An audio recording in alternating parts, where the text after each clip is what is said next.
O programa da Deputación Mergullando sen nos mollar chegou a Ámbar. Os usuarios disfrutaron dunha xornada diferente na que poderon coñecer ecosistemas mariños a través de gafas de realidade virtual.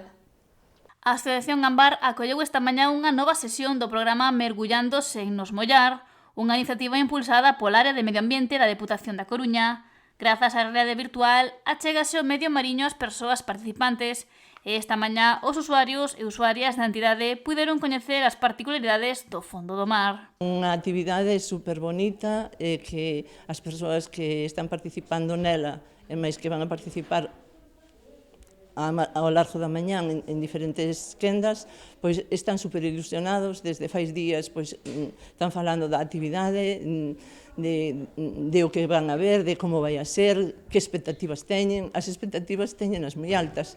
Eu digolles que está ben que as teñan altas porque van a ver cousas que normalmente non as ven. Van a ver os peixes que non os van a ver no plato, van a ver no fondo marino onde realmente viven. E que van a ver espacios moi bonitos que non somos conscientes de que cando nos metemos na auga están aí abaixo.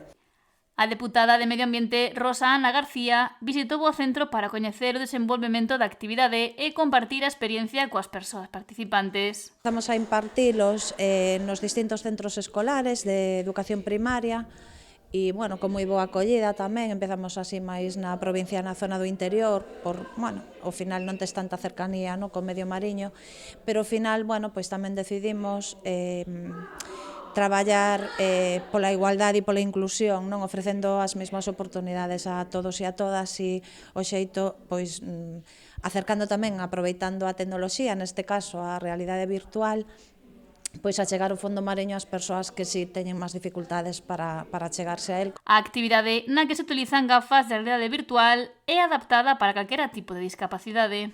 Pois calquera persoa pode achegarse a esta realidade do fondo mariño sin moverse do centro. Entón, pareceunos unha boa idea, un xeito de traballar un pouco diferente e o certo é que, sí que xa tuvemos oportunidade de ver algún con elas, pero noutros centros onde fixen visita durante o taller, pois a verdade é que é moi gratificante pois poder ofrecer esta oportunidade que realmente a todos nos resulta, como decía antes Milagros, nos resulta pois como novedosa, se non estamos acostumados, como no meu caso, a mergullarme, pero sobre todo pois para as persoas que teñen un acceso máis difícil. Entón, dende a Diputación precisamente o que tratamos é educar, neste caso, no ámbito medioambiental, pero tamén de xeito transversal. A deputada de Medio Ambiente coñeceu de primeira man o traballo que realiza Ámbar e destacou o seu labor social.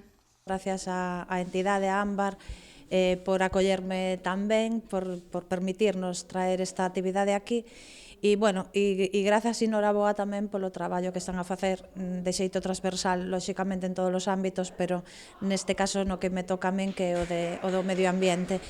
Ademais, adelantou a intención da Deputación de seguir impulsando programas similares a Mergullando sen nos mollar. García visitou tamén o Coworking da Pobra, un dos 12 que forman parte da rede da Deputación e que na actualidade acolle 30 proxectos emprendedores.